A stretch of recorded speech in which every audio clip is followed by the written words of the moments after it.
हरे कृष्ण, सबका स्वागत है। और 2 दिन आपको गीता में हम लोग कंटिन्यू रख पाए नहीं, तो माफ़ करिएगा। और वो वृंदावन जाना पड़ा था। हमारे भुवनेश्वर प्रभु जो हैं श्रील प्रभुपाद जी के शिष्य हैं, जो 50 साल से सेवा कर रहे हैं, और उन्होंने अपना शरीर त्याग किया था। तो मेरी बहुत इच्छा थी वहाँ जाके उनका दर्शन लेके, तो मैं वहाँ गया था वृंदावन 2 दिन। हरे कृष्णा। तो हम सब हमारे कोर्स को चालू करेंगे, और भुवनेश्वर प्रभु के बारे में मैं जो ऑफरिंग है वो कुछ दिनों में देने वाला हूँ, जो आपको मेरे फेसबुक आईडी से अपडेट आ जाएगा। हरे कृष्णा। तो हम लोग तीसरे अध्याय में थे, और तीसरे अध्याय में जो हम स्टडी कर रहे हैं, तो उसके चार भाग थे, राइट? 4 भाग थे। पहला भाग क्या था? कर्म संन्यास और कर्म योग। क्या करना है प्रभु आप बताइए, क्योंकि बुद्धि योग आपने बता दिया, और बुद्धि योग में क्या क्या आता है? भक्ति की बात आती है, और निष्काम कर्म योग की भी बात आती है, क्योंकि वो खिंचाव आपको लेके जाएगा। दोनों भी स्थित प्रज्ञ की तरफ अग्रसर है, और स्थित प्रज्ञ हो जाएंगे उस कार्य को करते हुए। आसक्ति नहीं रखेंगे तो अपने आप स्थित हो जाइएगा। ठीक है, बहुत सुंदर चीज हमने देखा। फिर उसके बाद क्या देखा हमने? भगवान ने यज्ञ करने का महात्म्य बताया कि कैसे यज्ञ करना चाहिए। अर्जुन, जो हमारे कर्तव्य हैं उनमें यज्ञ भी आते हैं, तो जो देवताओं से हमें मिलता है तो उन्हें वापस देना चाहिए, नहीं तो अन्यथा हम क्या कहलाएंगे? चोर कहलाएंगे। तीसरा क्या था? उसके बाद यज्ञ में भगवान अर्पण करके खाने की भी बात करते कि यज्ञ शिष्टा आसीना संतो मुच्यंते सर्वकिल विषय भूंजते थे तो घम पापा ये पचंते आत्म कारणात्। जो आत्म कारण के लिए खाते नहीं, खुद के लिए खाते हैं, वो क्या खाते हैं? अघम पापा, सिर्फ पाप खाते हैं। और जो यज्ञ यानी भगवान विष्णु को अर्पण करके खाते हैं, वो क्या खाते हैं? सिन्हा संतो। संतो यानी वहां पे भक्तों की बात की गई। और आपको याद होगा जिस दिन हमारे भुवनेश्वर को शाम में प्रयाण किए, सुबह मैंने पता नहीं कैसे उन्हीं के बारे में आपको 2-3 कथाएं बता दी थी। बहुत सारे उनके मैं बताऊंगा, बहुत ही स्पेशल डिवोटी थे वो। अंत में उन्होंने 2 महीना निर्जन भजन किया, खाना नहीं खाया, त्याग कर दिया था। केवल भगवान की लीलाओं का स्मरण करते हुए उन्होंने त्याग किया है। हरे कृष्ण। बस बोले भुवनेश्वर प्रभु की जय। वो मैंने फेसबुक में गुरुदेव लिख दिया, तो उनको लगा मेरे गुरुदेव उनको सब बोलते थे। गुरु महाराज मेरे अलग हैं, गुरुदेव जो हैं उनको डीटी किचन में ऑलमोस्ट 45 साल से सेवा कर रहे थे। तो वो भी डीटी किचन में जाता था, तो जो भी होता था उनकी अनुमति से होता था, तो उन्हें सब गुरुदेव कहते थे। तो मैं जब नया नया गया तो मैं उनको भुवनेश्वर प्रभु बोल दिया, मुझे नहीं मालूम था। तो मुझे ऐसा देख रहे थे, तो सभी मुझे देख रहे थे, मुझे फिर भी नहीं समझा क्या गलत बोल दिया मैंने। तो बोलता है you should not call your God brother of your spiritual master with his name।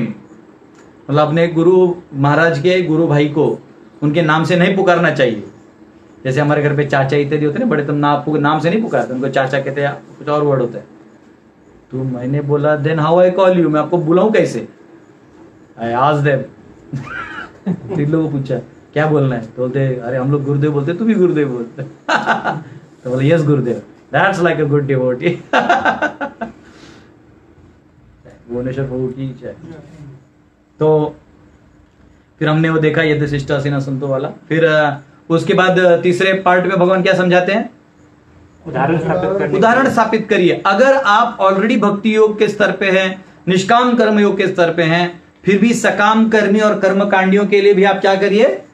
अपने उदाहरण को प्रस्तुत करिए, क्योंकि आप करेंगे तो नीचे वाले उसको केवल अनुगमन करेंगे। यदि श्रेष्ठ तत्तदेवी तरुजना सयत प्रमाणम गुरुते लोकस्तद अनुवर्तते। नीचे वाले आपकी तरह करेंगे। आप अच्छे माता बनिए, अच्छे पिता बनिए, तो स्वाभाविक आपके बच्चे भी क्या बनेंगे? अच्छे माता पिता बनेंगे। आप रोमांटिक हीरो हीरोइन बनेंगे तो वो क्या बनेंगे? वो भी रोमांटिक हीरो हीरोइन बनेंगे। फिर उनके वर्ण संकर पैदा होंगे, फिर वर्ण संकर पैदा होंगे, तो ऐसे कार्य का वो कौन पाप लेगा? भगवान खुद कह रहे हैं कि मैं अगर ऐसा मेरा कर्तव्य न करूं तो मैं वही वर्ण संकर का कारण बनूंगा। इससे भगवान इंडिकेट कर रहे हैं कि जो ब्राह्मण हैं, क्षत्रिय हैं, या जो जिम्मेदार वर्ग है, वैदिक वर्ग, अगर वो अपने कर्तव्यों को न करे तो क्या होगा? वर्ण संकर पैदा होंगे। अगर वर्ण संकर समाज में दिख रहे, इसका मतलब आप इनडायरेक्टली क्या समझ सकते हैं? ब्राह्मण और क्षत्रिय अपना कर्तव्य नहीं कर रहे हैं। तो अगर घर में कुछ गड़बड़ है तो इसका मतलब कहीं ना कहीं आदर्शों का कमी है। आज भी जैसे बहुत सारे ऐसे आज भी घर हैं जो ज्वाइंट फैमिली है, बहुत सारे लोग रहते हैं एक साथ, 50-60 लोग रहते हैं, लेकिन हमेशा देखिए डिसिप्लिन रहेगा। कौन किसकी बात सुनता है, हायरार्की बना हुआ रहता है। ऐसा नहीं कि नहीं मुझे लगा, सबको मुझे लगा, तो सब टूट जाएगा। और वो जो अर्जुन की चिंता थी कि सब टूट जाएगा, वो कब होगा? जब आप अपने आदर्शों से काम नहीं करिए। अगर आप क्षत्रिय हैं, आप युद्ध से मर के भी आगे ना चलेगा, आपको माना जाएगा ना। भाग के आए, बोले मैं बहुत अच्छे से भाग के आया, मालूम मैंने, मेरा गाड़ी यहां से निकाला तो लोग बोले जब तू खुद डरपोक तो हमारा घर क्या संभालेगा? तो भगवान कह रहे अर्जुन तू तो क्षत्रिय भी है और तू गृहस्थ भी है, तू सन्यास की बात क्यों कर रहा है? कर्तव्य कर, मर भी गया चले जाएगा, नो वैसे भी चले जाएगा, मतलब तू जीते ना जीते। कर्मयोग की दृष्टि से भी तुम हार गए तो भी चलेगा। पहले कर्मकांड की दृष्टि से कहा था, सकाम से कहा था कि तुम हार गए तो भी क्या मिलेगा? स्वर्ग मिलेगा, मर भी गए तो। अभी वो करे नहीं, कर्तव्य करते करते मर गया तो आदर्श से मरा, इसलिए क्या हो जाएगा? ये स्वीकार है, अन्यथा तुम्हें वो पाप लगेगा।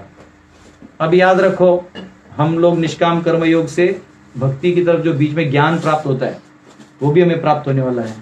अब उसका जो थोड़ा सा ज्ञान है, जो ज्ञान को रोक सकता है, जो हमारा शत्रु है, उसका चर्चा आज के सत्र में हम लोग समझने का प्रयास करेंगे। अगर वो 36वें श्लोक से 43 श्लोक हमारे बचे हैं, उस श्लोक में अगर समय बचता है तो हम चौथे अध्याय में प्रवेश करेंगे। हरे कृष्ण।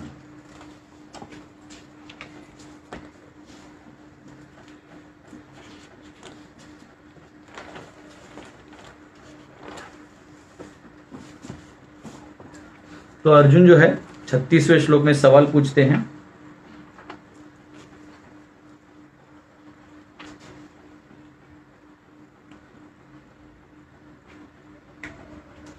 क्योंकि भगवान फिर धर्म की भी बात करते हैं कि परधर्म भयावहा, तुम दूसरों का धर्म मत करो। तुम क्षत्रिय हो तो क्षत्रिय का कर्तव्य करो, जो सन्यासी हो सन्यासी करेगा। सन्यासी कभी भी तलवार उठा के किसी को नहीं मारता, क्योंकि वो किसका कर्तव्य है? क्षत्रियों का। लेकिन समाज में अगर क्षत्रिय ब्राह्मण वैश्य अपने कर्तव्य न करे तो वो सन्यासी फिर वो तलवार उठा सकते हैं, जैसा अगस्त्य मुनि ने किया था। जैसे परशुराम ब्राह्मण होते हुए भी उन्होंने क्या किया? शस्त्र उठा के क्षत्रियों का काम किया, तभी क्षत्रिय काम नहीं कर रहे थे। तो जब नीचे वाला चीज करप्ट हो जाए तो ऊपर वाले को कर्तव्य हो जाता है। और जब ये सारा वर्णाश्रम हिल जाता है तो फिर कौन आते हैं? स्वयं। यदा यदा ही धर्मस्य ग्लानिर्भवति भारत अभ्युत्थानमधर्मस्य तदात्मानं सृजाम्यहम्। जब भी धर्म की ग्लानि होगी तो अर्जुन में आ जाता। तो ये हायरार्की है। ऐसा मत सोचो कि ये सब ऐसे ही चल रहा है, नहीं नहीं, परफेक्ट सब ढंग से चल रहा है। आपकी सोच भले ही ढंग से ना चल रही हो, इस दुनिया के बारे में आपकी जो सोच है वो भले ढंग से ना चल रही हो, लेकिन दुनिया ढंग से चल रही है।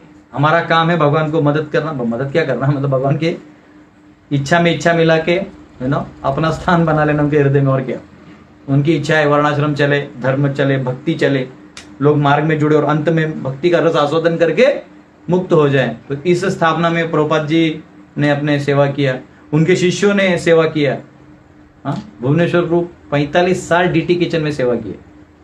डीटी किचन में गर्मी हो ठंडी हो वो सेवा करते ही थे। और एक फॉरेन बॉडी के लिए इंडिया में लोग बोलते थे फॉरेनर है फॉरेनर, लेकिन वो कभी नहीं देखते कि 50 साल इतना सेवा किया। हमारा इंडियन तो 2 मिनट भाग जाता है किचन फॉरेन इंडियन नहीं है, गुरु के प्रति समर्पण का भाव है। ये तो सौभाग्य है किसी को समर्पण करने का भाव आ जाए, वो तो मतलब ऐसी तर जाएगा। मत प्रसादात तरिष्यसि, तर जाएगा। तो यहाँ पे उन्होंने कहा कि पर धर्म भयावह, दूसरों का धर्म मत करो, उससे अच्छा है कि तुम तुम्हारा ही धर्म करो, अगर कच्चा हो जाए तो भी चलेगा। ठीक है, 36वां श्लोक को लिए तीसरा अध्याय का साथ में कहिए। अर्जुन उवाच अत केन प्रयुक्तोऽयं पापं चरति पुरुषः अनिच्छन्नपि वार्ष्णेय बलादिव नियोजितः। अर्जुन ने कहा, हे वृष्णिवंशी, मनुष्य न चाहते हुए भी पाप कर्मों के लिए प्रेरित क्यों होता है? ऐसा लगता है कि उसे बलपूर्वक उनमें लगाया जा रहा हो। मतलब अब यहां पे क्या हो रहा है, अर्जुन कह रहे हैं कि ये नीचे जाने की इच्छा नहीं है। जो निष्काम के नीचे की जो बात हो रही थी, मुझे जाने की इच्छा नहीं है, पर ऐसे लगता है अब ऊपर भी जो उठ रहे हैं ना, कहां से? निष्काम से ज्ञान समझते हुए भक्ति की तरफ भी जो आप उठने की बात कर रहे हैं प्रभु, वो बड़ा मुश्किल है। क्यों मुश्किल है? क्योंकि निष्काम में चलो जो फल है वो तो आसक्ति छोड़ दिया, तो दुख जो है आना जो है दुख वो खत्म हो गया। परंतु मेरी जो अनेक जन्मों से आने वाली वासनाएं हैं जो अभी तक छूटी नहीं है, वो प्रभु वासनाओं को, सभी वासनाओं में श्रेष्ठ काम वासना, काम यानी सब कुछ भोगने की जो वासना है, इसको क्या कहते हैं?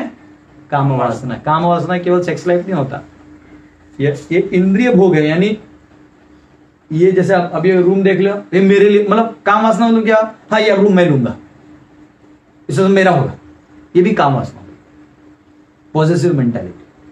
तो ये एक प्रकार का काम वासना। इसमें ज्यादा ज्यादा रह के आपको क्या क्या सुख मिलेगा? थोड़ा हवा ठंडा आएगा या फिर ऐसे छोटा मोटा चीज मिलेगा, तो ये काम वासना ही है, लेकिन छोटा सुख है। फिर समझो आपको कोई सुंदर स्त्री दिखी, हाँ ये मुझे चाहिए, फिर आपको और ज्यादा वो काम वासना और प्रगाढ़ हो गया। बात समझ रहे हैं? आपको संपत्ति मिल गई, धन मिल गया, प्रगाढ़ होते जाता है। तो काम वासना का अंतिम रूप भले ही कामोपभोग, जिसको हम सेक्स लाइफ कहते हैं, वो है, परंतु काम का व्याख्या क्या है? भोग करने की प्रवृत्ति। तो वो जो है प्रभु, ये काम रूपेण, जो काम रूप है, ये बड़ा ही अनेक जन्मों से ये वासना मेरे में आई है। अभी भी देखिए हम लोग यहाँ बैठे हैं, ऑनलाइन भी बहुत लोग डिवोटी बैठे हुए हैं, सुन रहे हैं। आप अपना निरीक्षण करिए, आप सब कुछ छोड़ सकते हैं, काम वासना छोड़ सकते हैं क्या? आप 1000 मंदिर बना सकते हैं, आप सभी मंदिरों के अध्यक्ष बन सकते हैं, आप देश के प्रधानमंत्री बन सकते हैं, आप पूरे विश्व का राजा बन सकते हैं, लेकिन काम वासना छोड़ सकते हैं क्या? छोड़ सकते हैं? नहीं छोड़ सकते। काम वासना इतना तीव्र होता है कि आदमी को अंदर से वो हो जाता है, मतलब पगला जाता है कि चाहिए चाहिए चाहिए, उसके लिए वो सब छोड़ सकता है। हाँ, बिलोमंगल ठाकुर थे, तो है वैसे, तो जो दूसरे अध्याय का जो 34वां श्लोक है, उसमें राग आया था ना, शब्द राग, desire to formally be fixed in senses and mind, attachment. तो कह रहे हैं जो बिलोमंगल ठाकुर थे, ये इनकी स्टोरी आप लोगों ने पहले सुनी होगी, जो नए लोग हैं उनके काम में आए गए, फिर जो इसको पहली बार सुन रहे हैं। तो बिलोमंगल ठाकुर जो थे वो वैसे तो एक क्या बोलते उसको, जमींदार थे ना, उस टाइप के व्यक्ति थे। और ये स्टोरी कहाँ की? महाराष्ट्र, सातारा।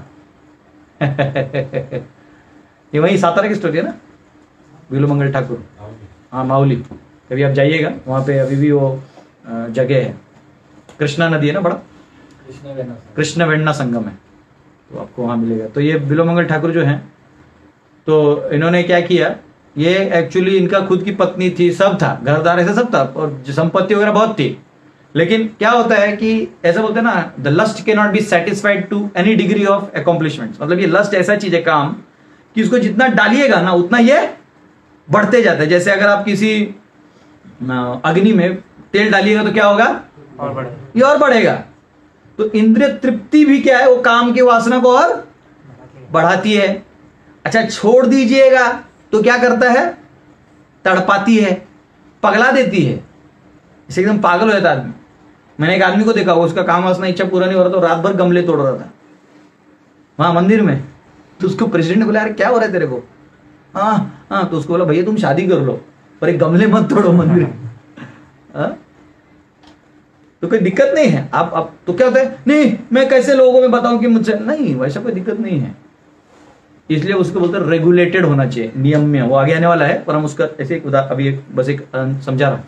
तो ये काम ऐसा चीज है कि इसको आप भोगिएगा तो फंसिएगा, छोड़िएगा तो भी फंसिएगा। तो करना क्या है इसका?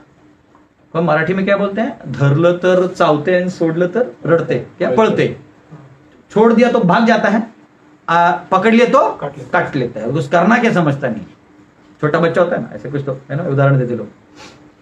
तो काम, तो कुछ लोग इसका सिद्धांत ऐसा बोलते हैं, नहीं, अगर अग्नि है उसमें बहुत ज्यादा घी डाल दीजिएगा तो भी आग बुझ जाएगा। हम नहीं समझे, लाइक आग लगा है इतना समझो, इतना आग लगा हुआ है, इसमें इतना तेल डालेगा तो भभकेगा, इतना डालेगा तो भभकेगा। लेकिन 5 गैलन तेल एक साथ उस पर डाल दीजिएगा तो क्या होगा? मिट जाएगा। तो एक सिद्धांतिक आदमी है, उसका नाम नहीं लूंगा, दाढ़ी वाला है, अपने आपको भगवान डिक्लेयर कर दिया बाद में उसने, नाम नहीं लीजिएगा। तो वो बोलता है कि संभोग से समाधि तक आप जा सकते हैं। जैसे हम लोग गीता के शब्दों पे लेक्चर देते हैं ना, वो 4 लेटर अक्षर के शब्द पे इंग्लिश वालों को लेक्चर देता था। हम लोग तो भगवान पे देते हैं ना, कृष्ण पे देते हैं, हमारे जितने भी भक्त हैं। वो एफ से चालू होने वाले जो 4 शब्द है, उसके ऊपर वो व्याख्या करता था। लोग उसको भगवान मानने लगे। उसका उधर है, आप मेंबरशिप बनिए और उसका है कि आप वैसा कपड़ा पहनिए, कोई भी लड़का लड़की सब किसी को कोई भी सेक्स कर सकता है, और क्योंकि आप इतना संभोग करिए कि आपको समाधि लग जाए। उसका कहना था कि इतना घी इतना डाल दीजिए उसके ऊपर कि वो जो वासना है वो जल जाए, खत्म हो जाए। ऐसा होता है क्या? हाँ, ऐसा होता तो ययाति जो थे, ययाति देवयानी, हजारों साल करने के बाद उन्होंने ध्यान है कि ये सब बकवास है, फिर दोनों ने मिलकर तपस्या की है। तो बिल्वमंगल ठाकुर जो थे, इन्होंने क्या कहा, इन्होंने इनकी इच्छा थी। तो एक वेश्या थी जो नदी के पार रहती थी, उसका नाम था चिंतामणि। क्या नाम था? चिंतामणि। तो पहले जो वेश्याएं रहती थी वो दूर रहती थी, आजकल पता नहीं रहता कौन किधर से आ जाता है ना। आपके साथ ओला कैब में साइड में बैठा हो सकता है। कोई भरोसा नहीं, आजकल कलयुग है। तो वो जो अलग रहती थी, फिर ये जो है ना, ये बहुत पैसा खर्चा करता था, अपना बाप का सारा पैसा कहाँ पे खर्चा करता था? चिंतामणि पे। तो वो दूर दूर जाता था उसको मिलने, देखने। तो एक बार क्या हुआ, उसके पिताजी गुजर गए और बहुत जोर से बारिश होने लगा, बहुत मतलब असाध, बहुत बारिश होने लगा। और सब लोग बोले कि अरे अब इसको अग्नि कैसे दिया जाए, जो बॉडी है इसको ये अग्नि देने के लिए बारिश भी तो रुकना चाहिए। मतलब भले ही वो डाला रहता है, लेकिन क्या है, हवा आता है, पानी आता है, तो लोग नहीं जमा हो पा रहे थे, बहुत प्रॉब्लम हो रहा था, लकड़ी गीला हो गया, क्या किया जाए। और इसको बोल रहे हैं कि चलो, तो ये बोलता है नहीं मैं जा रहा हूं चिंतामणि को मिलने। अरे यहाँ बारिश आया है, नदी भर भर के बह रही है, मतलब वहां कोई जाने किनारे में कोई नहीं जा रहा है, तुम नदी पार करने की बात करके उसको मिलने की बात कर रहे हो। और वो भी रात का अंधेरा हो गया, तो मतलब 7-8 बजे जब एकदम डॉन हो जाता है ना, जब एकदम अंधेरा हो जाता है। यहाँ घर वाले रो रहे हैं, सबकी पिताजी गुजर गए हैं, रो रहे हैं, सब रो रहे हैं। ये भैया इसका काम वासना का हाइट देखो, कहां भाग रहा है? चिंतामणि चिंतामणि बोल रहा है। लो इधर कृष्ण का जप करने को क्या जप कर रहा? चिंतामणि चिंतामणि बोल के वो चिल्ला रहा था। फिर ये उसको लोग बोले अरे भाई चलो, घर वाले बोले चलो, बोले नहीं नहीं, जब तक मैं चिंतामणि को नहीं मिलूंगा मेरे मन को शांति नहीं मिलेगा। अग्नि तो आप लोग दे ही सकते हो, ये देखो। फिर ये गया तो उधर जो नाव वाले थे बोले भैया आज के दिन रेड अलर्ट है, यहां से कोई नाव वाला नहीं जाएगा, हमको हमारी जान प्यारी है, हम लोग तैरना जानते हैं, लेकिन हर कोई जानता है कि इसमें कोई नहीं तैर सकता, बह के निकल जाएगा दूसरा जिला, नहीं जाना है। तो नहीं मैं मेरा प्रॉपर्टी तुम्हारे नाम पे लिखने को तैयार हूं। बोला ना भैया, जान ही नहीं बजे तुम्हारी प्रॉपर्टी का लिख क्या करेंगे। तो इसको रहा नहीं गया, चिंतामणि चिंतामणि कर रहा था। क्या किया, फिर एक ऐसा कुछ तो दूर से ना थोड़ी देर बाद तैरते हुए कुछ आया, तो ये तैर रहा था ना, तो जैसे लकड़ी वकड़ी नहीं होता है, अंधेरा था, दिख नहीं रहा था, उस पर ऐसा हो गया, ऐसे करके चिंतामणि तीव्रता से एकदम पार कर दिया चिंतामणि को मिलने के उसमें खुशी में। अब पार कर दिया तो सोचा लकड़ी बाद में काम आएगा, इसलिए वो जो चीज था उसको बाहर निकाल के रख दिया। आ गया तो चिंतामणि जो थी वो ग्राउंड फ्लोर में रहती थी, लेकिन बारिश बहुत ज्यादा आने के कारण पानी जो था थोड़ा उधर तक आ रहा था, तो वो लोग फर्स्ट फ्लोर पे ऊपर चले गए। तो ये इधर से ठकठका रहा दरवाजा, चिंतामणि दरवाजा खोलो, चिंतामणि दरवाजा क्यों खोलेगी, तो फर्स्ट फ्लोर पे, उसका आवाज भी नहीं जा रहा था, बारिश का भी आवाज आ रहा था जोर जोर से। तो ये बोला, उसने देखा ऊपर में थोड़ा दिया लगा हुआ था, तो उसको पता चला कि ऊपर में लोग हैं, नीचे में कोई अंधेरा है। तो उसने क्या किया, ऐसा देखा तो एक खिड़की नीचे से कुछ वो था, क्या बोलते उसको, रस्सी, तो अंधेरा था, उसको रस्सी दिखा, और रस्सी पकड़ के ऊपर गया, खिड़की से अंदर कूदा। चिंतामणि उधर है, तू कैसे आया? बोलते चिंतामणि तुम्हारे बिना मैं रह नहीं सकता। अरे तुम आए कैसे, इतना बड़ा नदी पार कैसे किए? बोलते वो एक लकड़ी का मिल गया, मैं पार कर दिया तुम्हारे लिए। तो चढ़े कैसे, दरवाजा तो सब बंद है, खिड़कियां बंद है। तो बोलते नहीं एक रस्सी था। बोले हमारे तो खिड़की और कोई रस्सी नहीं है। तो ऐसा देखा तो बड़ा भला कोबरा टंगा हुआ था, वो कोबरा पकड़ के ऊपर चढ़ा था। और जब नीचे जाके देखा तो लकड़ी नहीं था, उसके बाप को जलाया नहीं था ना, तो बांध के नदी में फेंक दिया था। ये भी आप कर सकते हैं, अगर आप नहीं जला सकते आपातकाल में, तो बॉडी को नदी में बांध के फेंक दिया जाता है। वो अपने बाप के बॉडी पे तैरते हुए आया था अंधेरे में। चिंतामणि बोले मूर्ख, जितना तीव्रता से तू मेरे इस चमड़ी को, चमकते हुए चमड़ी को देखने आया ना, उतनी तीव्रता से तो अगर भगवान का भजन करता तो साक्षात विष्णु तेरे सामने खड़े हो जाते। तो ऐसा बोलते ही ना उसको एकदम वो क्लिक हो गया, बोलते अरे मैं क्या कहां फंस गया हूं, बाप के शरीर को और कोबरा को पकड़े मैं, वहां से जो निकलता है तो उसके बाद वो पूरा भजन में लग जाता है, पूरा भजन में लगता है और चिंतामणि को अपना गुरु मानता है। अब भजन में लग जाता है, करते करते क्या होता है, जब भजन में लगता है बहुत साल हो जाते हैं, वृंदावन जाने के उसमें बिलोमंगल ठाकुर जो अपना रास्ता निकलते हैं, सब छोड़ देते हैं, घर वार सब छोड़ देते हैं, निकलते हैं और निकलते निकलते क्या करते हैं, बीच में उनको एक सुंदर स्त्री दिखाई देती है। बहुत ऐसे एकदम पानी वानी भरते हैं ना, तो अच्छे कपड़े भरते हैं, तो पानी भरते हुए जा रही होती है, तो उसको देख के से चिंतामणि के पूर्व वासनाएं आ जाती हैं, तो उसके पीछे पीछे भागता है। अब वो औरत बोलती है क्या है ये साधु है क्या मेरे पीछे भाग रहा, तो भाग भाग के वो अंदर जाती है, पति को बोलती है अरे ऐसा कौन आ गया है, तो अभी पहले गृहस्थ लोग फंस गए क्योंकि साधु का सेवा करना धर्म है, ये आया ही किसी और काम के लिए, समझ नहीं रहे आप क्या करना है, तो बोलता है कि मुझे तुम्हारी पत्नी को मिलना है, तो अब वो समझ नहीं रहा है, तो वो पत्नी को बोलता है कि देखो सच के सामने खड़े हो जा, पता नहीं साधु क्या मन में इसकी इच्छा है। तब तक इसको ना अंदर से वो होता है कि अरे चिंतामणि, वो गुरु का आदेश आ याद आता है ना, वो चिंतामणि गुरु मानता है, आदेश आता है कृष्ण और इसके बीच में कौन आ रहा है, ये मेरी काम वासना, वो अंदर से एकदम परेशान हो जाता है। तो फिर उसको समझ में आता है पापाची वासना नको दाहू डोळा त्याहुनी आंधळा बराच मी।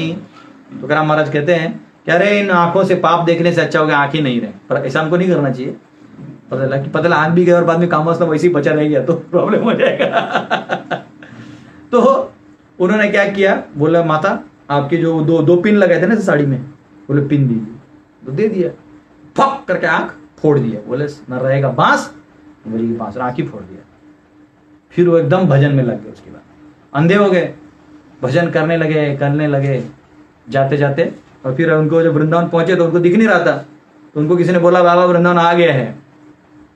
हाँ, तो एक छोटा बच्चा है, बोले बाबा कुछ खाए हैं, बहुत दूर से आप आए हैं, तो बोले हाँ लाला आए तो हैं, लेकिन हम इसको यहाँ किसी को जानते नहीं, तो बैठो ना बैठो, हमारा मैया का दूध का धंधा है, बैठो।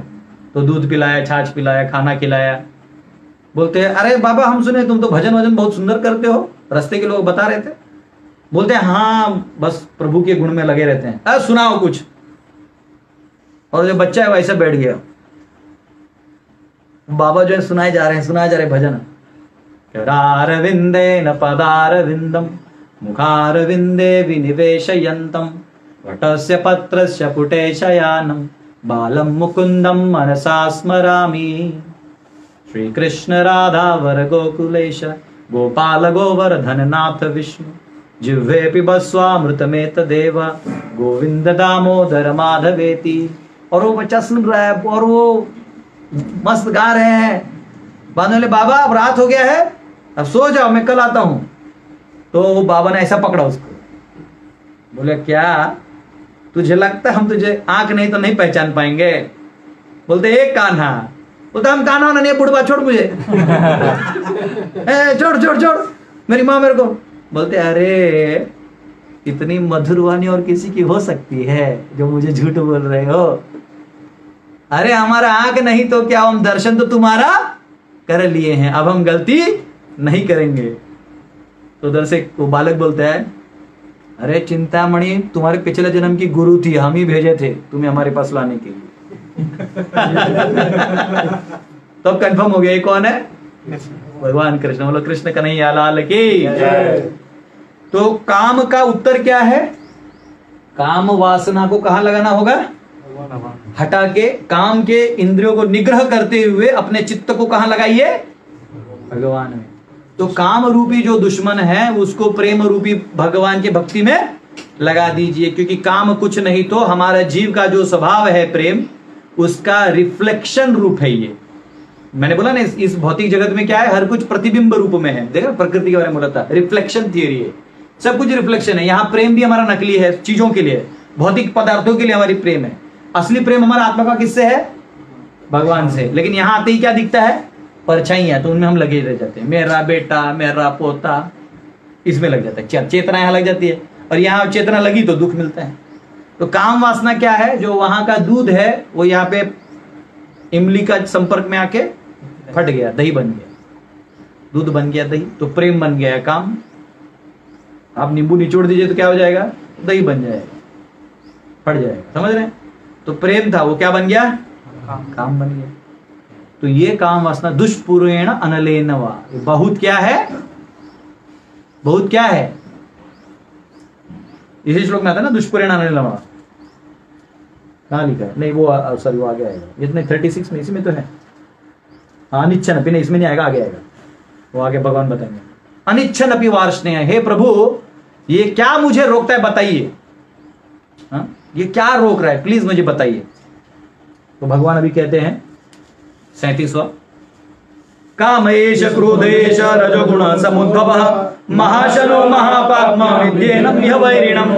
श्री भगवान ने कहा, हे अर्जुन, इसका कारण रजोगुण के संपर्क से उत्पन्न काम है, जो बाद में क्रोध का रूप धारण करता है और जो इस संसार का सर्वभक्षी पापी शत्रु है। तो ये कह रहे हैं कि पहले वो क्या बन के आता है, काम, और फिर वो काम आपका पूरा नहीं होता तो क्या हो जाता है, क्रोध में रूपांतर हो जाता है। ये कहां और लिखा था, 30 कामात् क्रोधो भी जायते, 62 में, कामात् क्रोधो भी जायते। काम से क्या बनता है, अपूर्ण होने पर क्रोध बनता है।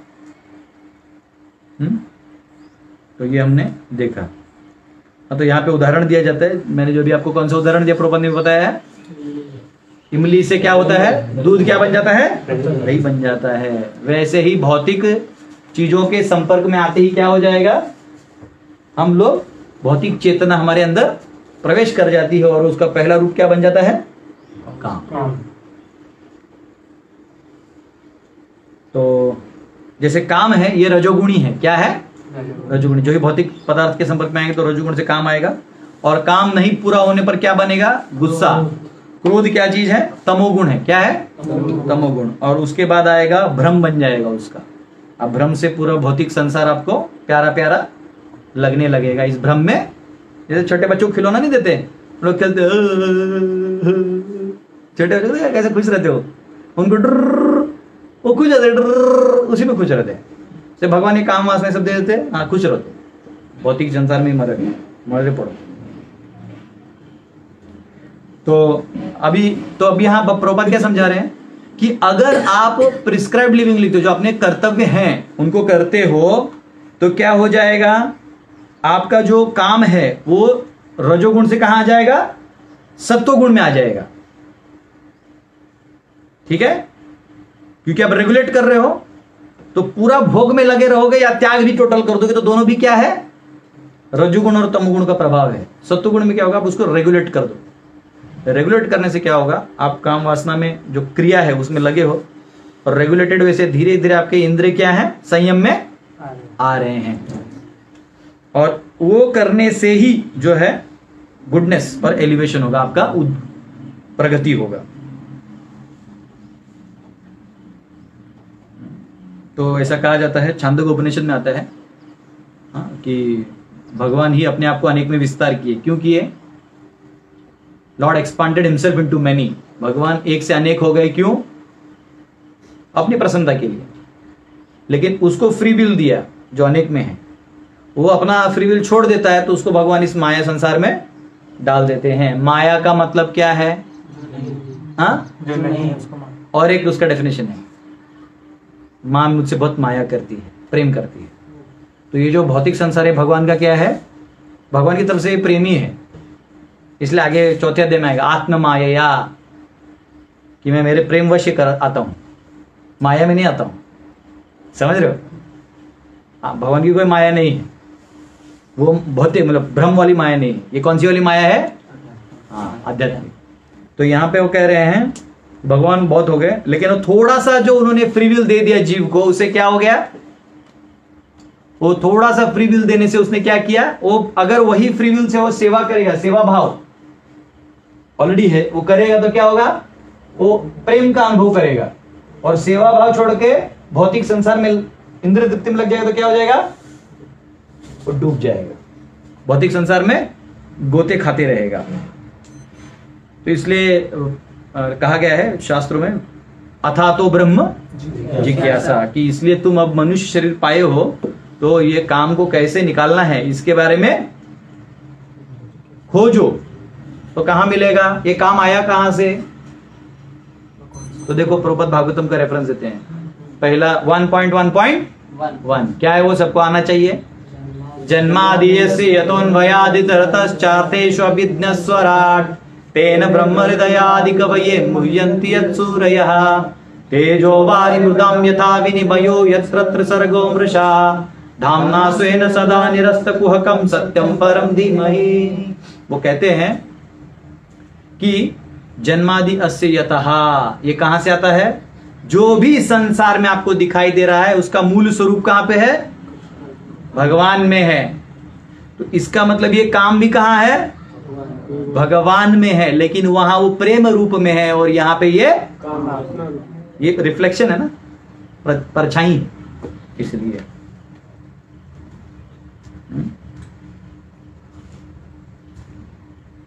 तो आप क्या कर सकते हैं? काम और क्रोध है वो भगवान की सेवा में लगा सकते हैं। जैसे क्रोध है, हनुमान जी का उदाहरण आता है, उन्होंने क्या किया? लंका जला दिया। तो आप ऐसा कर सकते हैं। और काम वासना को लगाना है भगवान की सेवा में, तो क्या करना होगा? कैसे करिएगा? गृहस्थ जीवन में प्रवेश करिए, तो बच्चों को उत्पत्ति करिए जो कृष्ण भवन भावित हो, उनको भी भगवत धाम ले जाइए। आप जाइए 15-20 बच्चे रखिए, उनको भी भजन सिखाइए, वो भी चले जाएंगे, है ना। हम लोग सोचते नहीं उनका खाना पीना कैसे होगा, वो आप चिंता मत करो, जिसने भेजा वो खिलाएगा। आप आराम से 15-20 बच्चे रखिए, कोई टेंशन नहीं। आधार कार्ड नहीं मिला सरकार से तो भी चलेगा। हाँ?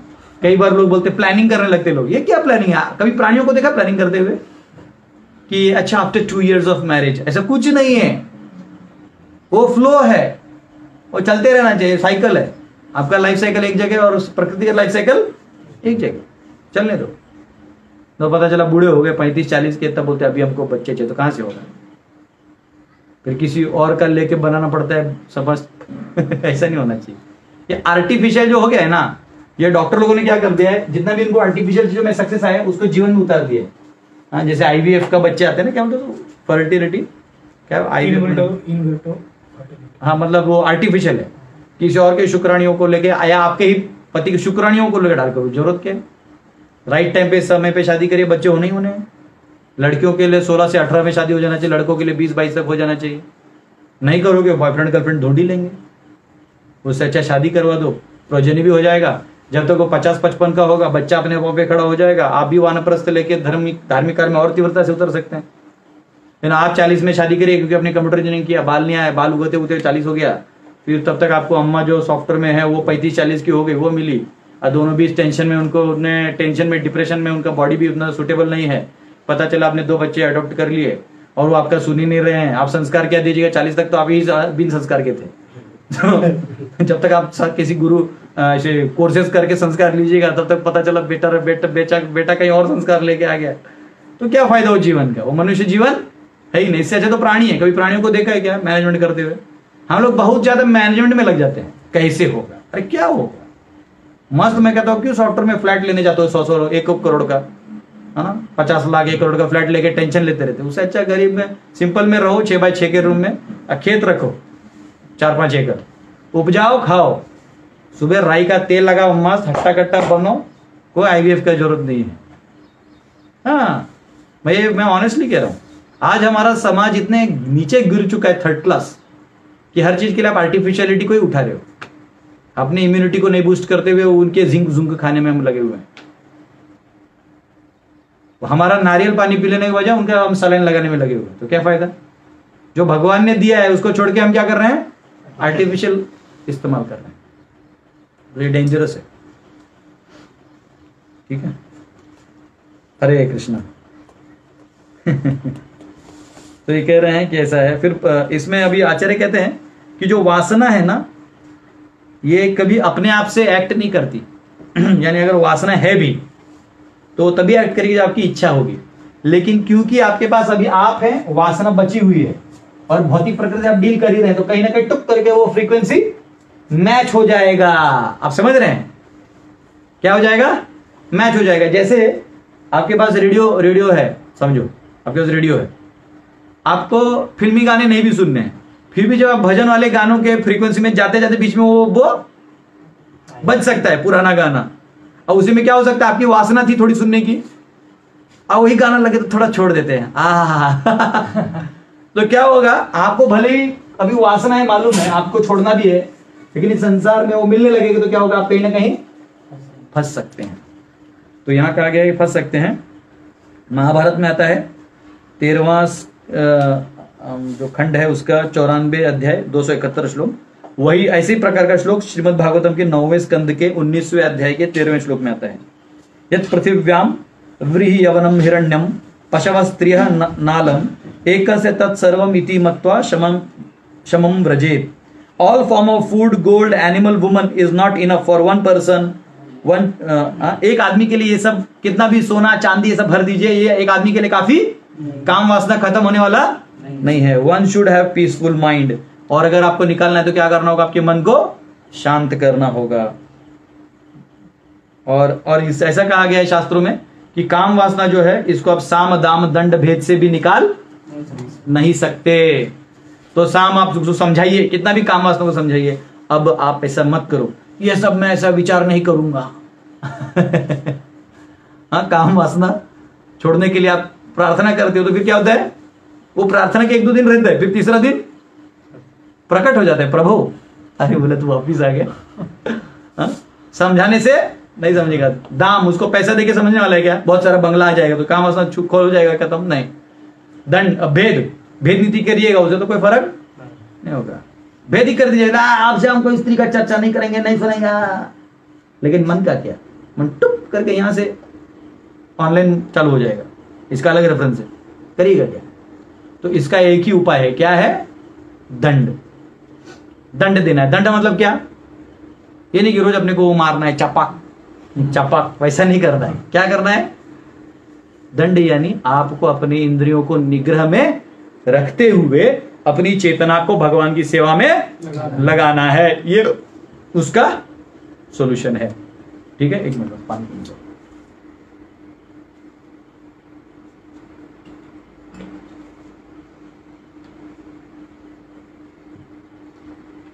ठीक है, अगला श्लोक लीजिए, अगला श्लोक लीजिए 38। धूमेनाव्रियते वह्निर्यथादर्शो मलेन च यतोर्वेनावृतो गर्भ तथा तेनेदमावृतम्। जिस प्रकार अग्नि धुएं से, दर्पण धूल से अथवा भ्रूण गर्भाशय से आवृत रहता है, उसी प्रकार जीवात्मा इस काम की विभिन्न मात्राओं से आवृत रहता है। तो यहाँ पे जो 3 उदाहरण दिए गए हैं, कौन से दिए हैं, फायर बाय स्मोक, हिंदी में बोलिए तो अग्नि धुएं से, दर्पण, अग्नि जो है वो किससे आवृत रहता है, धुएं से। ऐसा ऊपर कुछ होगा क्या, हाँ, एक धुआं, ऊपर के ऊपर धुआं, ठीक है। दूसरा क्या है, दर्पण धूल से, दर्पण धूल से।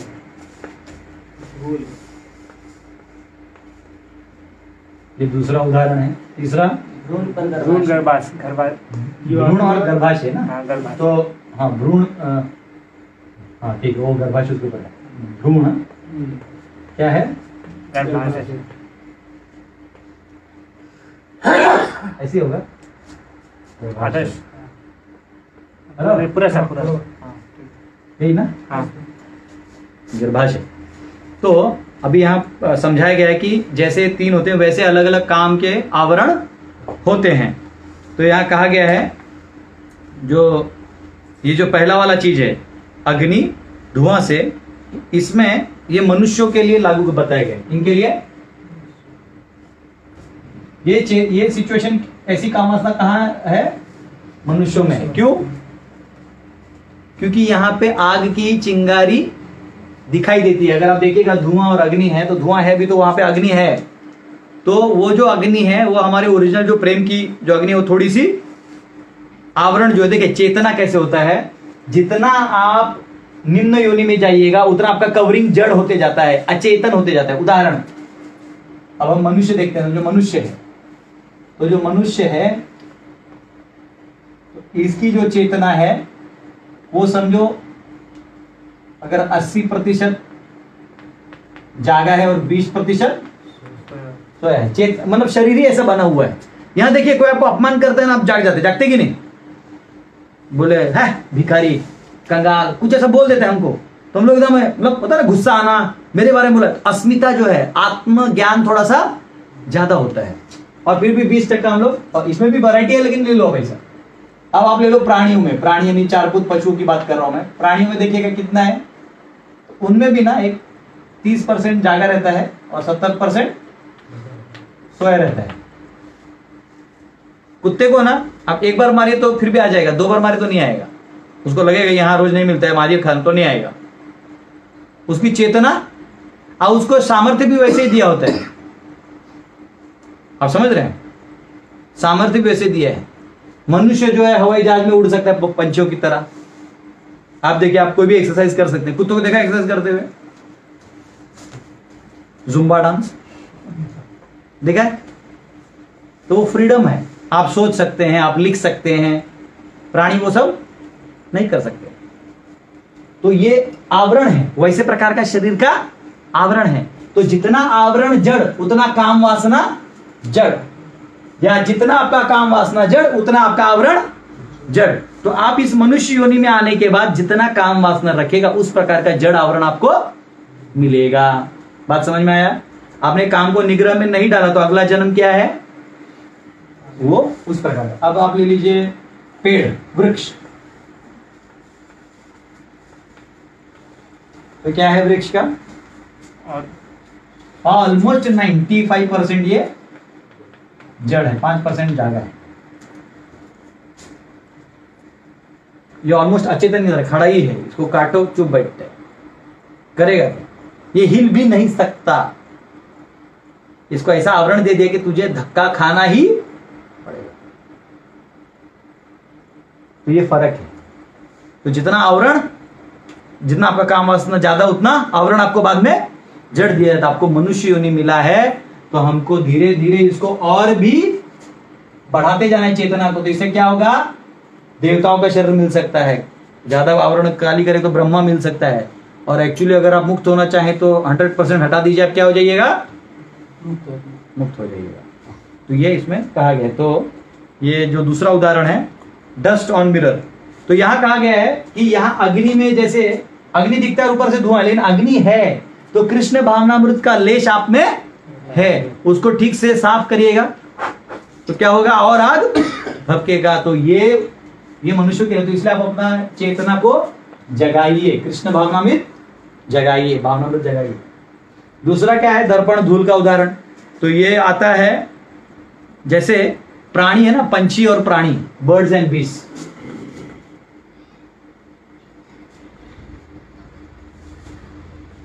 पंछी और प्राणियों को ये उदाहरण दिया जाता है। क्या उदाहरण है? कि दर्पण जो है उसके ऊपर धूल होता है। दर्पण आईना, आईने के ऊपर धूल होता है, उसको पोंछना पड़ता है।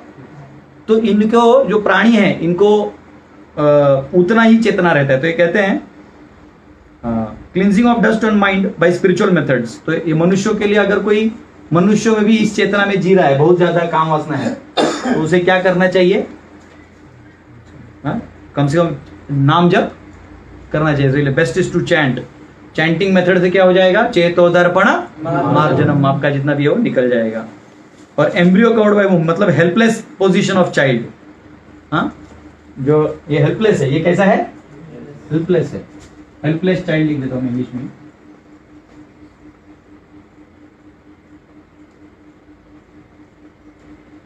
जो बच्चा है वो हेल्पलेस है। वैसे पेड़ इत्यादि आवरण जो वो क्या है? हेल्पलेस, आप कुछ नहीं कर सकते। तो इस स्थिति में पहुंचने से अच्छा है कि यहां से आप क्या करिए? ऊपर जाइए। आप ये क्लास सुन सकते हैं, मतलब आप ये समझ सकते हैं। ठीक है?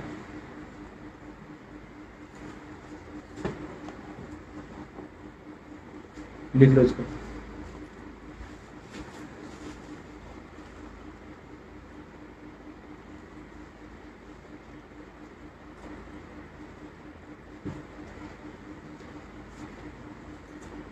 आप समझ रहे हैं? तो इससे समझ में आता है कि कौन प्राणी कितना जड़ है। अब आप देखिएगा, जनरली जो काम वासना में लिप्त होते हैं ना, सब कॉलेज वॉलेज में दिखेगा, बहुत ज्यादा ऐसे लगे रहते हैं, लड़कियों के पीछे इसमें लगे रहते हैं, तो उनका दिमाग बहुत कम चलता है पढ़ने लिखने में। वो धीरे धीरे उनका बुद्धि भी जो है ना, कोई पापी है तो ठीक है, मस्ती वस्ती करने वाला लड़का है तो उसको अच्छे मार्क्स आ जाते हैं, लेकिन जो काम वासना में लगा रहता है ना, उसका मत एकदम भ्रष्ट हो जाता है, उसको बाद मार्क्स भी बहुत कम आते हैं। क्यों? क्योंकि इसका वो जड़ होने लगता है चेतना, उसकी बुद्धि रिफाइननेस कम हो जाती है। मस्ती करने वाला अलग चीज हो गया, बदमाशी करने वाला अलग चीज, लेकिन काम वासना के चक्कर में जो गया तो वो बुद्धि भी उसकी कम काम करने लगती है। अपने आप यहाँ रहते हुए भी जो यहाँ पे भक्ति नहीं करिएगा तो आप और काम वासना में लिप्त होते जाएगा, जड़ होते जाएगा, जड़ होते जाएगा, और फिर आपका एंथुसियाज्म डाउन होते जाएगा, एकदम आपको हर चीज बहुत हेवी लगने लगेगा, फिर आपको मोटिवेशनल स्पीकर की जरूरत लगेगी। यस यू कैन, आई ऊपर उठो, फिर गिरेगा, फिर उठेगा, पर बोले कभी ऊपर होता है कभी नीचे होता है, क्या करें? तो क्या करना है? हरे कृष्णा कृष्णा कृष्णा हरे हरे, हरे राम राम राम हरे हरे। तो ये इधर कहा गया। अभी 39 खोलिए। आवृतम ज्ञानमेतेन ज्ञानिनो नित्यवैरिणा कामरूपेण कौन्तेय दुष्पुरेण नलेन च। इस प्रकार ज्ञानमय जीवात्मा की शुद्ध चेतना उसके काम रूपी नित्य शत्रु से ढकी रहती है, जो कभी भी तुष्ट नहीं होता और अग्नि के समान जलता रहता है।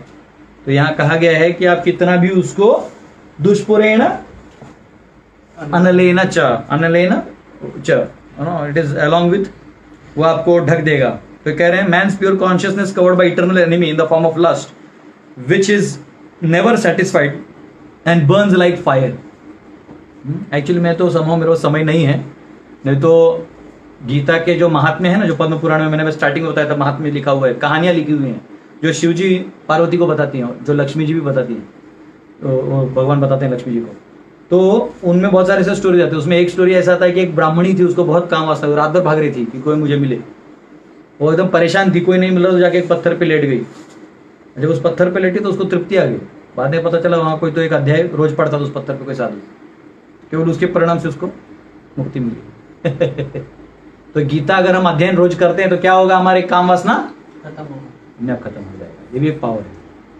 तो कह रहे हैं जो हमारी शुद्ध चेतना है, आवृतम ज्ञानम एतेना, तो ये यहाँ की बात कर रहे हैं, तुम्हारा जो ज्ञान है वो क्या हो गया? आवृत हो चुका है। किससे? काम से। तो मनुस्मृति में कहा गया है like fire can not be extinguished by fuel, lust can not be satisfied by sense enjoyment. जो मैंने अभी आपको पहले उदाहरण बताया कि जितना भी उसमें डालिए तेल वो और भभकता रहेगा। तो आप ये सोच रहे हैं कि हाँ चलो, हाँ कुछ लोग बोलते हैं प्रभु जी मैं ना एक बार मजा लेके आ जाता हूं फिर मैं सेवा करूंगा। अरे भैया तू मजा लेके आएगा तो अपने वासना में और डाल के लाएगा। तो जो ही ये ज्ञान मिले उसी दिन अपने चेतना को भगवान में लगाने का प्रण कर देना चाहिए और खट करके काम वासना का जो चक्कर है वो काट देना चाहिए। इनफैक्ट अगर हम संग भी कर रहे हैं तो पत्नी के साथ ही संग करना चाहिए, परस्त्री व्याभिचार नहीं करना चाहिए, जरूरत ही नहीं है। और पत्नी के साथ नहीं संग करना चाहिए जिससे बच्चे हों। समझ रहे? बहुत सिंपल है। मन की वेग को ज्यादा तेल मत डालिए, नहीं तो क्या होगा? मनोरथे नासती धावतो बही, मन के रथ पे आप बैठते भागते रहिएगा। इंद्रिया, फिर वो कहते हैं दिस वर्ल्ड इज कॉल्ड मैथुनागर। इस संसार को क्या कहा गया है? इस दुनिया को क्या कहा गया है? मैथुनागर। क्यों कहा गया है? आगार यानी क्या होता है? हाँ जैसे महाराष्ट्र बोलते ना एसटी आगार, गाड़ी आगार ना आले, बस का गाड़ी का सब जगह एक जगह रहता है, उसका आगार बोलते हैं। तो जहां इस संसार को क्या कहा गया है? मैथुनागार। यानी यहाँ पे क्या है? बस मैथुन ही मैथुन भरा हुआ है। मैथुन मतलब सेक्स लाइफ, हाँ, और इसी सेक्स लाइफ बस यहाँ भरा हुआ है, भरा हुआ है, भरा हुआ है। कुत्ता, बिल्ली, पंछी, कबूतर है 64 बार करता है सेक्स, फिर भी वो खुश नहीं है। दिन रात सारा संसार इसी में लगा हुआ है, पूरा संसार का ध्यान इसी में लगा है। लोग ज्यादा पैसा क्यों कमाना चाहते हैं? अच्छी बीवी मिले, मैं दुनिया में दिखा पाऊं। 6 पैक एब्स किसके लिए चाहिए? लोग देखें। ज्यादा श्रृंगार कौन करता है? कोई देखे। तो ये संसार बना ही है। ये या तो स्थूल रूप में समझ में आता है या सूक्ष्म रूप में, अंदर में क्या है? वो काम ही है। डिसेंसी भी जो लोग दिखाते हैं ना, डिसेंट रहते लाइक यस, अंदर में रहता है काम। क्या रहता है? उसका एक थॉट प्रोसेस से ही बाहर निकल रहा है। बहुत सूक्ष्म स्टडी है, मैं भी ज्यादा जाऊंगा नहीं। तो ये इस संसार को क्या कहा है इधर शास्त्रों में? मैथुनागार। तो शैकल्स ऑफ सेक्स लाइफ, तो यहाँ पे क्या होता है? काम का जो शैकल है या बेड़ियां बांधी गई हैं। जैसे क्रिमिनल होता है उसको कहाँ डाल देते हैं? जेल में। तो जो भी भगवान को छोड़ के आए हैं इस संसार में, क्या है? एक तरह से क्रिमिनल है। तो उनको किससे बांधिएगा? दे दिए। अब आप ध्यान से देखो, इसमें भी एक जोक है। कितने लाख योनियां हैं? 84 लाख योनियां हैं। और जोक क्या इस संसार का मालूम है? आपका काम वासना तब बाहर आएगा जब आपके योनि का योनि टक्कर होगा। समझ लो आप 5 नंबर योनि में हैं, तो जो 5 वाला मिलेगा वो भी ऑपोजिट पार्टी वाला, मतलब ये मेल है फीमेल है, ये फीमेल है तो ये मेल, तभी आपको काम वासना जागृत होगा। मतलब जो कॉकरोच है, कॉकरोच प्रभु जी है, वो हमारे मिस इंडिया को देख के उसको कुछ होगा क्या?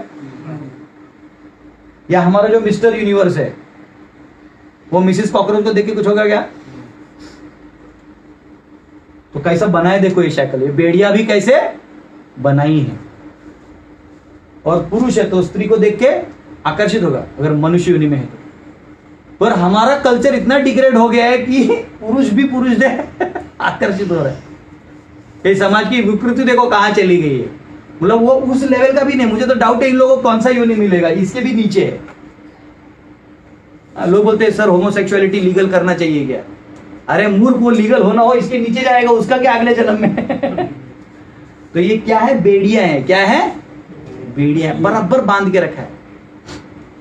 ब्रह्मा जी ने जब ये सृष्टि बनाई तो जो आदमी थे वो स्त्रियों को देख के उनको कुछ होता नहीं था, तो उन्होंने क्या किया? स्त्रियों को तो कैसे आगे प्रजनन कैसे हो? तो क्या किया गया?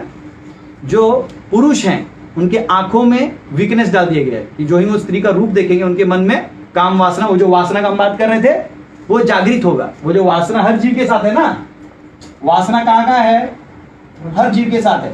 तो अगर कोई पुरुष है, मेल है, तो उसका कहां से आएगा? वो जब रूप देख लेगा, फॉर्म, क्या देख लेगा? फॉर्म देख लेगा तो उसे, या इस फॉर्म का इमेजिनेशन भी कर लेगा तो उसे प्रॉब्लम हो सकता है। जैसे बाहर कपड़ों के दुकान में मैनेक्विन होते हैं ना वुमन के, वो देखने पर भी जो है वासना जीव के साथ जागृत हो सकता है। और फीमेल है कोई, स्त्री है, तो क्या होगा? साउंड। कहां से? कभी भी देखना, स्त्री तुम्हें देखे ना देखे, अगर तुम्हारे बारे में सुन लिया, तुम्हारी बहु चर्चा कहीं हो गई तो क्या होता है? चल। और पुरुष है ना, वो फॉर्म देखने के बाद ही, इसलिए अम्मा लोग पहला फोटो दिखाते हैं, अरे मुझे चाहिए, शादी भाग जाता है, प्रॉपर्टी बेच देगा उस लड़की के चक्कर में। उसके बारे में सुन के उसको कुछ नहीं होता है, सुन भी लेना ऐसी है वैसी, हाँ ठीक है ठीक है, हाँ ठीक है ठीक है, देख लिया तो आंख बंदी कर ले, खचक करके अंदर पिक्चर जाता है। इसलिए जो स्पेशली बहुत सुंदर कीर्तन करते हैं ना, तो वो इधर से जाते हैं, इधर से गया। तो कोई सुंदर स्त्री है वो छुप के रही तो ठीक है, नहीं तो सब उसको देख के काम वासना जाग सकता है। इसलिए जनरली ड्रेस कोड होता है, वर्णाश्रम में हम और डिटेल पढ़ेंगे। पुरुषों के लिए ड्रेस कोड होता है, महिलाओं के लिए ड्रेस कोड होता है। पुरुष सिंपल में रह सकते, कोई दिक्कत नहीं। महिलाओं को पूरा ढक के रहना चाहिए, कम से कम हाथ इतना ढका होना चाहिए, पाँव ढका होना चाहिए, शरीर ढका होना चाहिए। अब ढका का मतलब ये नहीं कि पूरा ही उसको काला कपड़ा ढक दिया, ऐसा नहीं, ढक्कन की तरह नहीं। उसको सौंदर्य दिखाने का अधिकार है, परंतु किसको? पति को दिखाने का अधिकार है, अपने घर में माता पिता के सामने रहने का अधिकार है। तो ये इसलिए ड्रेस कोड वैसा होता ताकि वर्णाश्रम में शुद्धता और पवित्रता बनी रहे। अब आपने ड्रेस कोड हटा दिया तो फिर किसको कहाँ रोकिएगा? फिर उसको आप लॉ लगाइए, आपने मोलेस्टेशन किया है, जाइए जेल में। जेल में जाकर उसका काम वासना थोड़ी खत्म होने वाला है, वो बाहर आएगा वही करेगा। तो वैसे जेल में डाल के भी फायदा नहीं है। इसलिए वर्णाश्रम के नियम होते थे इसी चीज को रेगुलेट करने के लिए। इस मैथुनागार में नियम होते थे, कौन किससे विवाह कर सकता है। ये कल्चर है, ये प्राणियों की तरह नहीं जीना है। वेस्टर्न सोसाइटी प्राणियों की तरह जीता है। Come on, we can have as many, कोई ये पति सुबह, ये पति शाम को, वो पति, नो 100 पति पत्नी आप लगे हुए हैं, ये इधर फंसे हुए हैं, शैकल्स। ठीक है, तो ये यहाँ पे कहा गया है। जो डिसोबीडियंट है लॉर्ड को उन इन शैकल्स में डाला जाएगा। ठीक है, 40वां लीजिए। इंद्रियाणि मनोबुद्धि अस्याधिष्ठानमुच्यते ऐतैर्विमोहयशित्येष ज्ञानमावृत्य देहिनम्। इंद्रिया, मन तथा बुद्धि इस काम के निवास स्थान है। इनके द्वारा यह काम जीवात्मा के वास्तविक ज्ञान को ढककर उसे मोहित कर लेता है।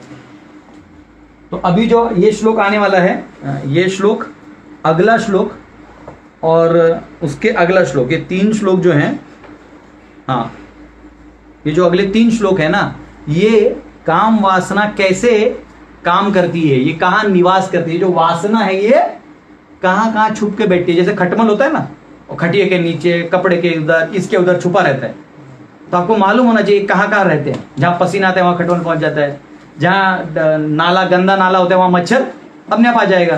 तो आपको पहले अपना आवरण भी साफ करना चाहिए, फिर अंदर में स्प्रे मारिए तो बचिएगा। तो पता लगा बाहर पूरा गटर है, आप स्प्रे मार के क्या करेगा, 10 जाएंगे और 50 आ जाएंगे। तो ये फर्क है, ठीक है। तो मैं ये पोंछने वाला हूं, तो इसको आप चाहे तो क्लिक कर लीजिए, मैं इसको पोंछ देता हूं।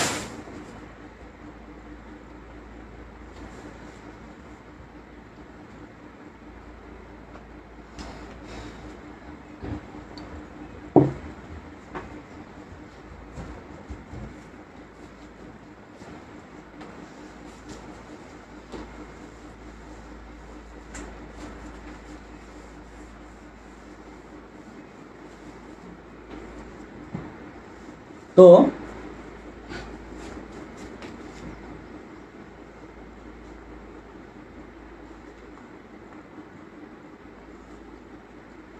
ऐसा करता हूं, इस साइड ले लेता हूं, पूरा बोर्ड भी अपने काम नहीं है। ये ऐसे लिख लूंगा मैं ना, इंग्लिश में लिख देता हूँ, ठीक है। थोड़ा हिंदी लिखते लिखते ना मेरा प्रोसेसर थोड़ा स्लो हो जाता है और मेरा टाइम भी कम है। सेंसेस, सेंस ऑब्जेक्ट्स, माइंड,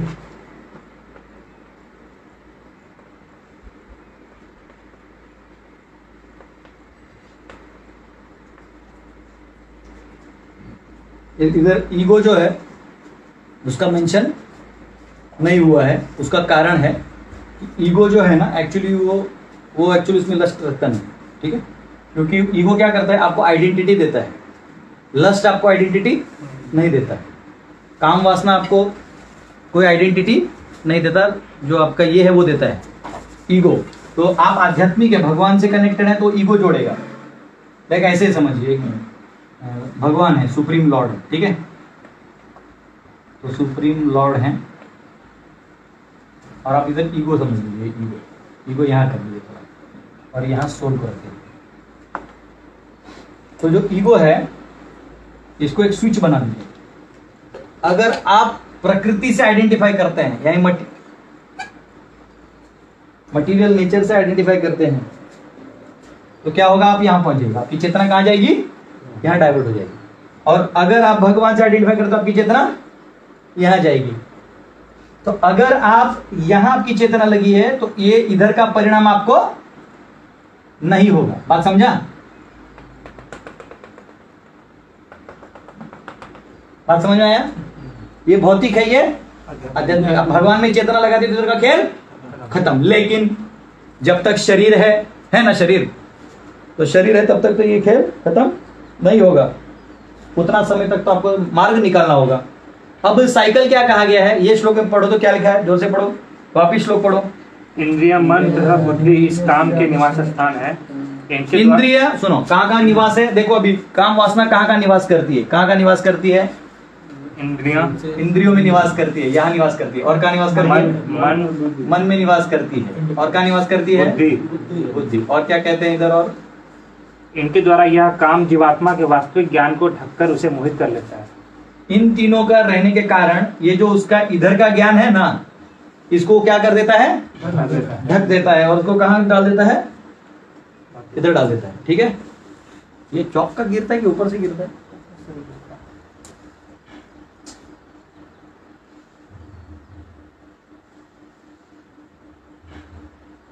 तो रूम में पढ़ता था ना, वैसे इधर लगा दो, सबसे इधर लगा दो।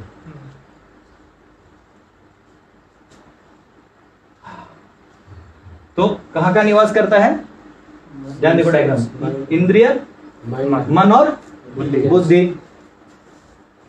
ठीक है, तो अभी ये इसमें आएगा।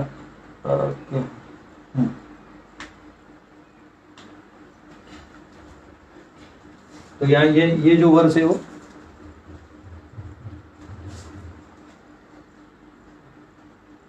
तो 10वें स्कंद के 84वें अध्याय के 13वें श्लोक में कहा गया है, बस 84:13 क्या कहा गया? देखो तात्पर्य में दिया होगा।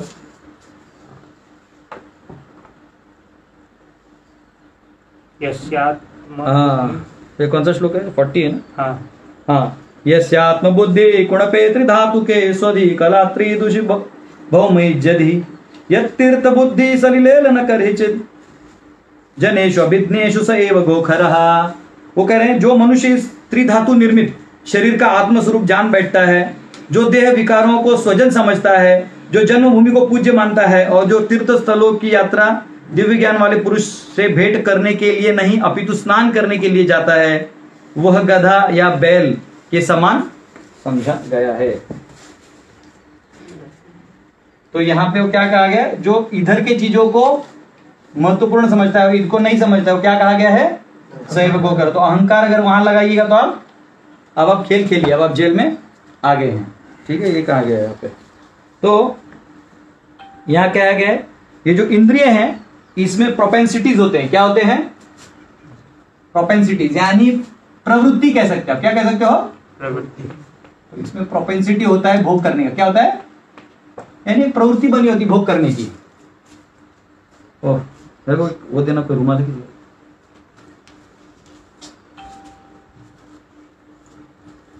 एक मिनट का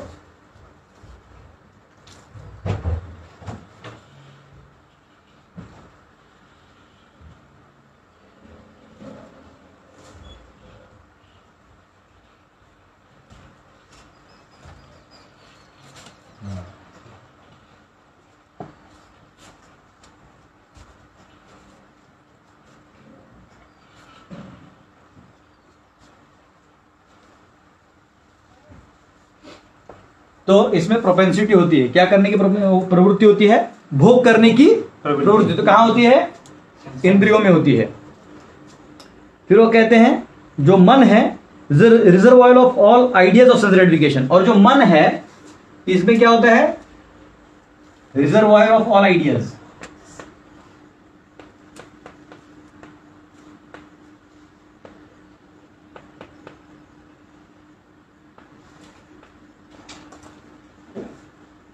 मतलब इंद्रिय भोग कैसे करना, इसके सारे आइडिया कहां होते हैं?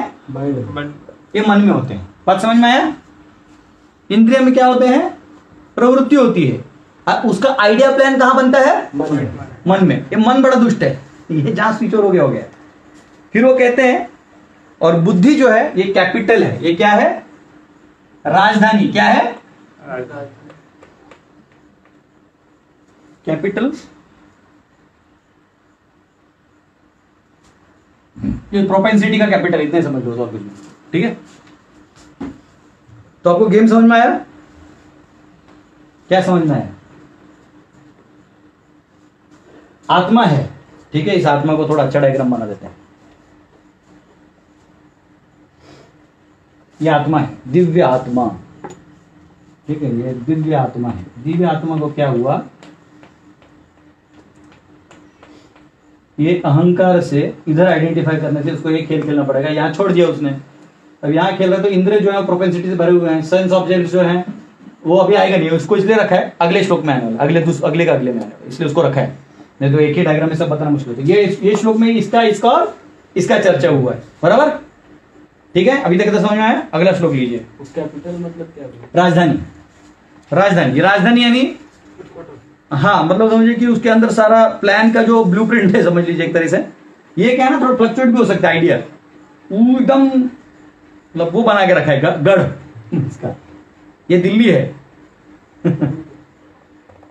इसलिए दिल्ली में ज्यादा लस्ट वाले काम होते हैं, फटाफट राजधानी।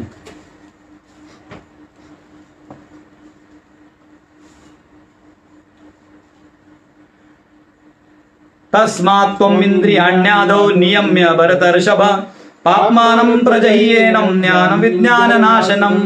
और इसका इतना शक्ति है, देखो क्या बोल रहा है, जो तुम यहां देखो, जो तुम यहां से यहां जाने का मार्ग बना रहे थे ना, अगर इसमें घुस गए तो ज्ञान विज्ञान दोनों नाश हो जाएगा। ज्ञान क्या होता है?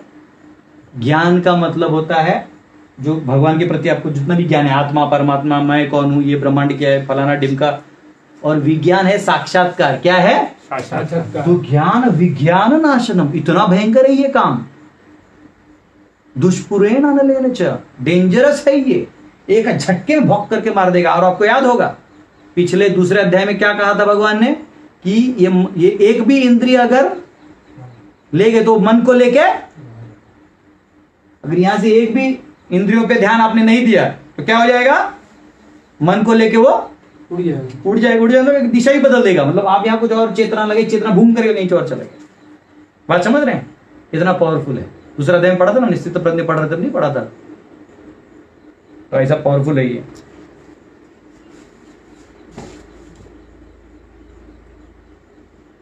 तो यहां और एक भागवत के दूसरे स्कंद के 9वें अध्याय के 31वें श्लोक में आता है, ज्ञानम परम गुह्यम में यद विज्ञानम समन्वितम सरहस्यम तदंगम च गुहाण गदितम मया। आत्मा तथा परमात्मा का ज्ञान अत्यंत गुह्य एवं रहस्यमय है।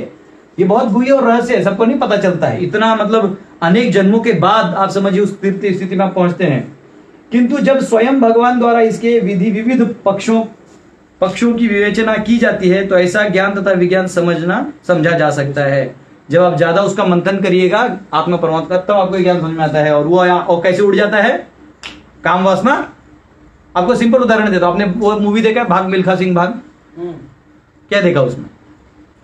मिल्खा सिंह भागता है तो वो ऑस्ट्रेलियन लोग समझ जाते कि बहुत तेज भाग रहा है। क्या करते उसको? बस एक सुंदर लड़की उसके पीछे लगा देते हैं। उसको पता नहीं चलता कि मैं भारत के लिए भागने आया हूं या ये इंपॉर्टेंट है, उसको पता नहीं चलता है। इस चक्कर में ये ले लेता है। फिर वो जब वो भाग नहीं पाता, स्टेमिना लोगों को लगता है अरे लड़कियों रहते तो स्टेमिना बढ़ता है, तो कुछ नहीं होता भैया। ऐसा कहते हैं, मॉडर्न साइंस भी मानता है कि जो हमारा धातु साइंस में भी कहा गया, आयुर्वेद में आप लोग पढ़िएगा कि जो हमारा शरीर है ना, तो खून से वो मज्जा बनता है, फिर उससे हमारा वीर्य बनता है। तो मॉडर्न साइंस के हिसाब से आप ऐसा समझिए कि 40 ड्रॉप्स ऑफ ब्लड, जो 40 बूंद आप खून का निकालिएगा, उतने खून से 1 बूंद वीर्य का बनता है। आप समझ रहे हैं? अगर आपका ब्लड बैंक से निकाल लिया जाए तो आप दुर्बल लगता है कि नहीं आपको? तो अगर वीर्य नाश होता है, और एक बूंद खून का कैसे बनता है? अरे जब इतना खाते तब आपका 5-10 बूंद बनता होगा। तो 4 दिन का खाना समझिए आप खा रहे, तब वो 1 बूंद वीर्य बनता है। ये कैलकुलेशन आप मोटा मोटी ले लीजिए। और जब वीर्य नाश होता है तो आप कैसे कह सकते हैं आप उत्साही रहेंगे? आजकल के डॉक्टर बोलते हैं हाँ आप वीर्य नाश कर सकते हैं, आपको उत्साह बढ़ेगा। मतलब कौन ये ज्ञान पका रहा है तुमको? यहां सीधा लगते हैं कि ब्रह्मचर्य का पालन करो, तपस्या करो। आप देखो जितने भी क्रिकेट प्लेयर्स होते हैं ना, जब वो बैचलर होते हैं ना, तो अच्छा खेलते हो, हर स्ट्रोक में बॉल दिखाई देता है, खाट खूट ये वो फाट फूट सब मारते हैं। जो ही उनके जीवन में लड़की आ जाती है वहां हाय हेलो करने के लिए, तो उसका ध्यान रहता है शॉट उधर मारू क्या माइंड डिफोकस हो जाता है और परफॉर्मेंस पे बहुत लो हो जाता है आदमी। बात समझ रहे हो?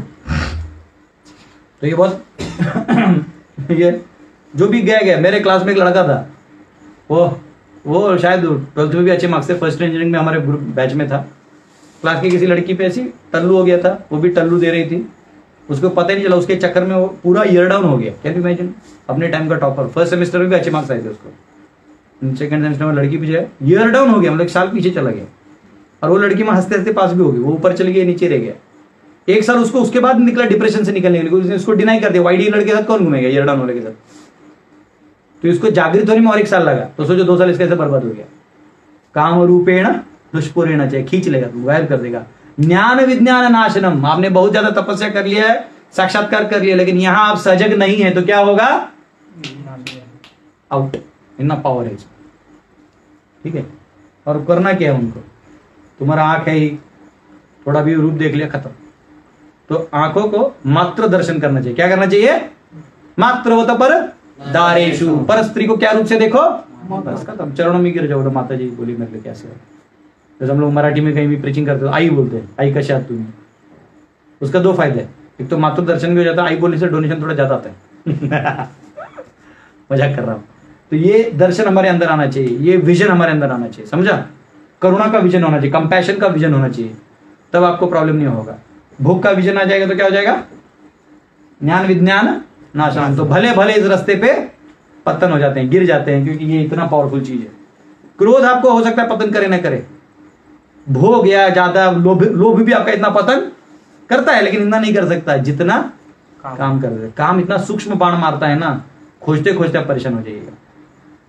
तो ये पावर है, ठीक है। कहा गया है, ठीक है। अब 42 लीजिए। इंद्रियाणि पराण्याहुर इंद्रियेभ्यः परम मनः मनसस्तु परा बुद्धियो बुद्धे परसस्तु सहा। कर्मेंद्रियां जड़ पदार्थ की अपेक्षा श्रेष्ठ है, मन इंद्रियों से बढ़कर है, बुद्धि मन से भी नहीं उच्च है, और वह आत्मा बुद्धि से भी बढ़कर है। तो एक्चुअली एक बार मैं पढ़ा रहा था तो किसी ने मुझे पूछा था, प्रभु जी इंद्रिय जो वस्तु हैं, जैसे इंद्रिय विषय हैं, ऑब्जेक्ट्स, ये तो स्थूल चीजों से बनी है, और पिछले श्लोक में क्या कहा गया है कि स्थूल से इंद्रियां बड़ी है। तो इंद्रिया मतलब ये जो जड़ से तो इंद्रिय बड़ी है ना, क्योंकि वो आत्मा से जुड़ी। तो यहां तो उल्टा हो रहा है। तो ये कौन से विषय वस्तु है ये आपको बताता हूं। ये भी सूक्ष्म है, ये जड़ वस्तु की बात नहीं हो रही है, ये बात हो रही है यहाँ पे। मैं दूसरे चौक से लिखता हूं तो दिखाई देगा आपको। ये है touch sound smell form taste. अरे क्या वो, ये जो हम बोलते नहीं, देखो ये जो है ना टच स्पर्श बोलते ना हम लोग, form sound taste and smell, बराबर। ये जो है ये एक्चुअली सूक्ष्म है। ये क्या है? ये इंद्रिय फिर भी क्या है?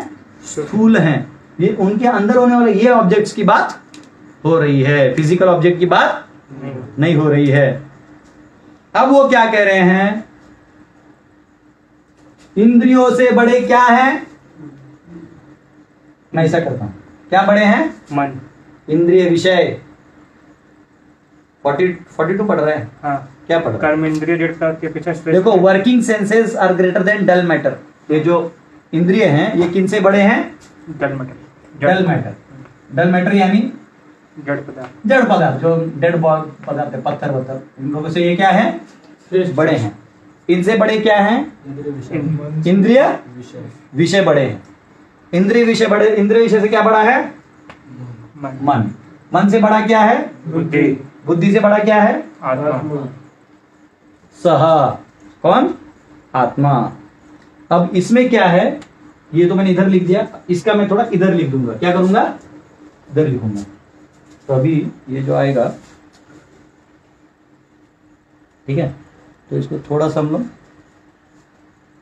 ऐसा लिख देते हैं, ठीक है ना। ये पहला है, ये दिख रहा है, ये मन,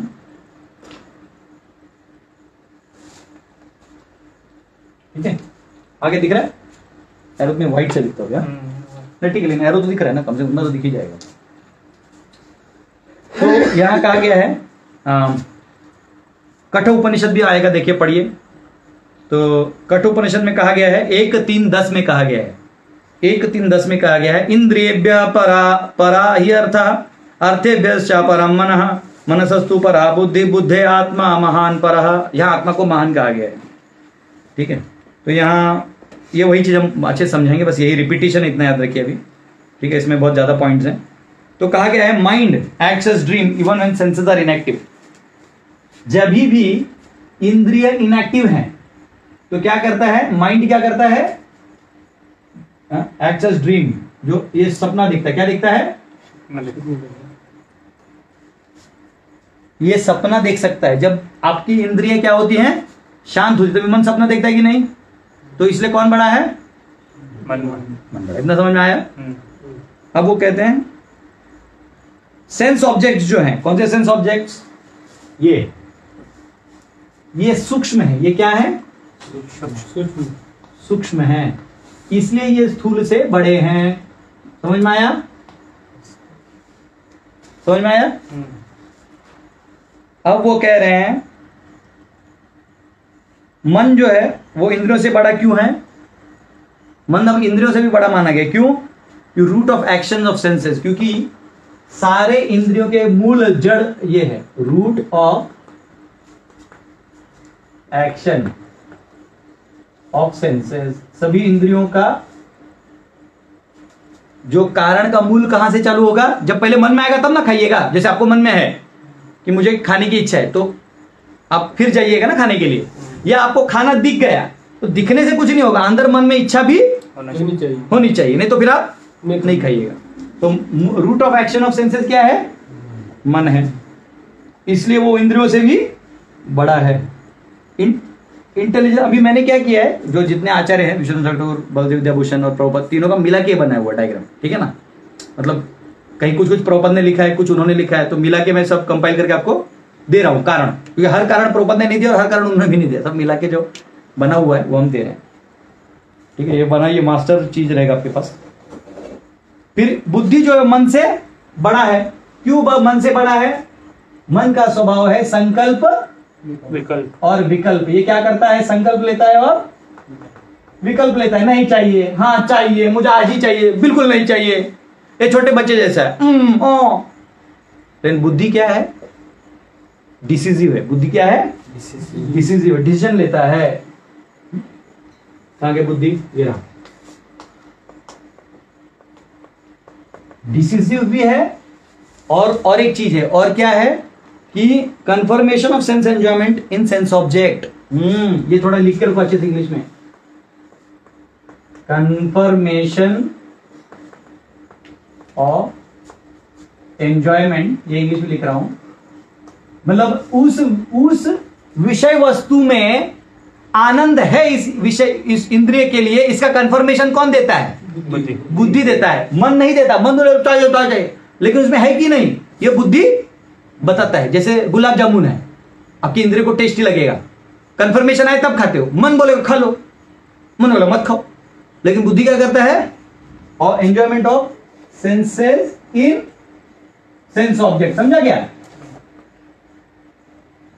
उस विषय वस्तु में क्या वो विषय इंद्रियों के लिए भोग है कि नहीं, इसका कंफर्मेशन कौन देता है? बुद्धि देता है।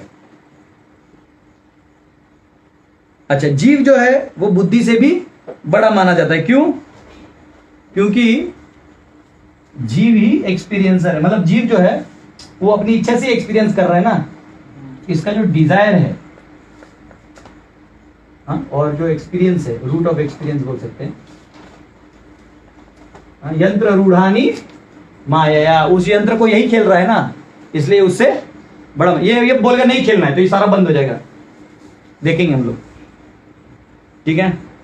और आत्मा को इसलिए जो है महान भी कहा गया। इधर इस वाले कठोपनिषद में क्या कहा गया है? महान। महान यानी जो सुप्रीम मास्टर है। क्या है? मास्टर। सुप्रीम नहीं, मतलब इनके ऊपर है, इनका मास्टर है सबका, ठीक है? अभी जो है sense object they remain away senses. हाँ, अब क्या करना है? ये व्हाइट से मैंने लिख दिया। अब हमें इन्हीं चीजों को कैसे इस्तेमाल करके बचना है वो दिया हुआ है, ठीक है? अभी उसको मैं कौन से पेन से लिखूं तो अच्छा देखें? लाल दिखता है? हाँ, तो लाल से लिखता हूं। तो सेंस ऑब्जेक्ट्स जो हैं इनसे दूर रहिए। क्या कहा गया है? इनसे दूर रहिए। इंद्रियों को एंगेज करिए, इसमें भगवान की सेवा में, कृष्ण कॉन्शियसनेस, केसी यानी कृष्ण कॉन्शियसनेस, कृष्ण भावनामृत में सेवा दीजिए।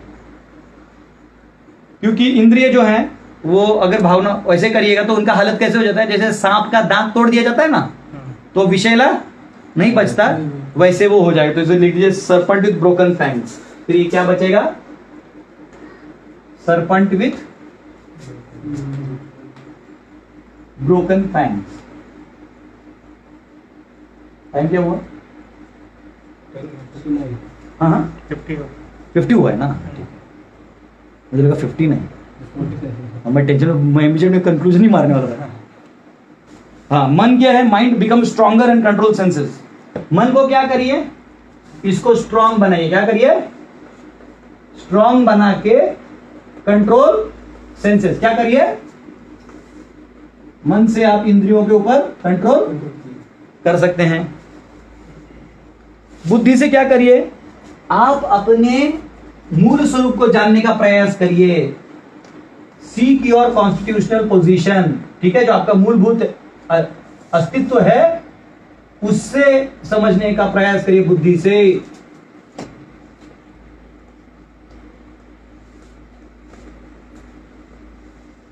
सीक योर कॉन्स्टिट्यूशनल पोजीशन, ठीक है। और आत्मा से क्या करना है, आत्मा को क्या करना है,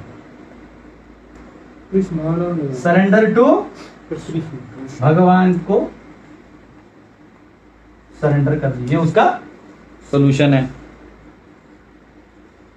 तो यहां पे आचार्य समझाते हैं कि निष्काम कर्मयोग में जो आप इंद्रियों को रोक के रखिएगा, जैसे दमन करिएगा, तो वो पानी वाटर जो पानी डैम में पानी को रोक के रखते हैं ना, वैसा है। थोड़ा भी होल गिरा तो ये वो बाद में थोड़ा भी उसको मौका मिलता है, फ्रीडम ऑफ एक्शन का थोड़ा भी मौका मिलेगा, क्योंकि उसमें एक्शन करेगा ना वो, तो कहीं भी एक्शन करेगा तो क्या होगा, थोड़ा उसका इंद्रिय बाहर निकलेगा, ठीक है। एक्चुअली इसमें और भी कमेंट्री है, लेकिन आपको समझने में जड़ जाएगा। देखिए, अब मैं लिखूंगा नहीं, समझिए, ठीक है। जब ही ये सोया रहता है, ये जागा रहता है, तो बड़ा कौन हुआ, जागा। ये दोनों भी जब सोए रहते हैं, कौन जागा रहता है, और जब ये सब सोए रहते, कौन जागा रहता है, और जब यही सो जाता है, मतलब भगवान के नजर से सोए हुए है ना, वो तो वहां सपना देख रहा है, तो फिर सवाल ही नहीं आता। बात समझ में आया? तो अभी लिखा है, लेकिन मेरे पास अभी लिखने का टाइम नहीं, लेकिन मैं फ्री होकर बता रहा हूं। Sense objects they are subtle and not destroyed at death. Like मृत्यु के समय इंद्रिय मर जाते हैं, लेकिन ये नॉट डिस्ट्रॉयड एट डेथ, मरते समय इंद्रिय डिस्ट्रॉय नहीं होते। व्हाइट में मतलब पॉइंट है उसका, नॉट डिस्ट्रॉयड एट डेथ, मरते समय नहीं मरता ये।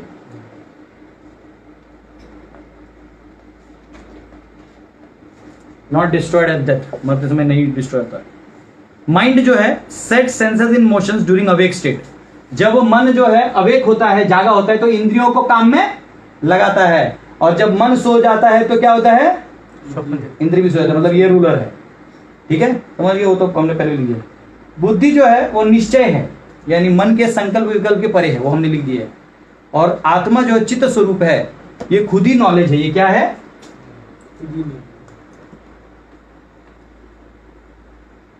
ये चित्त स्वरूप है, खुद ही नॉलेज है, तो इसलिए बड़ा है, ठीक है। अब सेंसेस, इंद्रियों को कहा गया है पराणी, यानी स्ट्रेंथ। इंद्रियाणी पराण्याहुर, स्ट्रॉन्ग कहा गया। क्यों स्ट्रॉन्ग कहा गया इंद्रियों को, क्योंकि जो पूरे संसार को जीत सकता है युद्धों में, लेकिन इंद्रियों को जीत नहीं सकता, इसलिए इंद्रियों को उससे भी ज्यादा पावरफुल शत्रु कहा गया है। बात समझ में आया?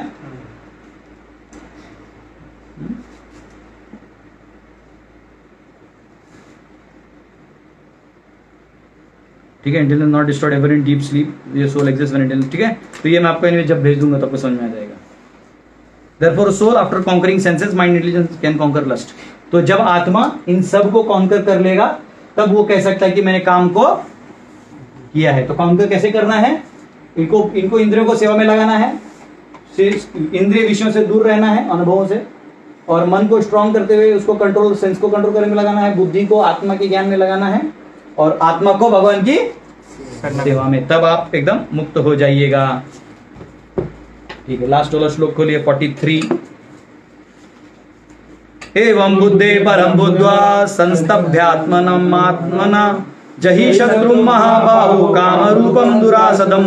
इस प्रकार हे महाबाहु अर्जुन, अपने आप को भौतिक इंद्रियों, मन तथा बुद्धि से परे जानकर और मन को सावधान आध्यात्मिक बुद्धि कृष्ण भावनामृत में से स्थिर करके आध्यात्मिक शक्ति द्वारा इस काम रूपी दुर्जय शत्रु को जीतो। तो कह रहे हैं आप क्या करो, अपने आप को कंट्रोल में रखते हुए, अपने आप को दिव्य सेवा में लगाते हुए इस काम रूपी शत्रु को जीतो। ठीक है, तो ऐसे कहा गया, प्रभुपाद तात्पर्य में लिखते हैं कि जीव के दो शत्रु हैं। एक है ओवरलॉर्डिंग, सारे संसार पे आधिपत्य जमाने का एक स्वभाव, और इंद्रिय तृप्ति। ठीक है, समझ में आया? कोई दिक्कत? ये डायग्राम आप लोग पेस्ट कर लीजिए। फिर कल हम लोग जो है चौथा अध्याय में प्रवेश करेंगे। आज हमारा तीसरा अध्याय समाप्त हुआ। हरि बोल। अरे फिर भी इसको क्लिक कर लीजिए ऑनलाइन वाले, तो मैं कुछ क्वेश्चन बताऊंगा। एक मिनट है ना मेरे पास।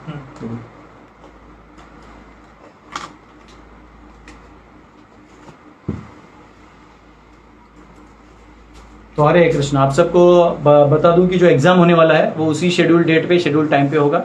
8 तारीख को ना एग्जाम, 8 को है ना, कब? 8 को है। तो 9:30 से 11, देखो तो कब से कितने तारीख को है एग्जाम गीता का। तो आप सबको हमारा 8 तारीख को सुबह 9:30 से 11 होगा। तो हम लोग प्रयास करेंगे छठे अध्याय कंप्लीट करने का। नहीं भी हुआ तो भी एग्जाम जो है मेरे नोट्स के ऊपर आधारित नहीं है, जो प्रभुपाद के तात्पर्य हैं उनके ऊपर डायरेक्ट आपको श्लोक नंबर मिलेगा, उसका क्वेश्चन आएगा।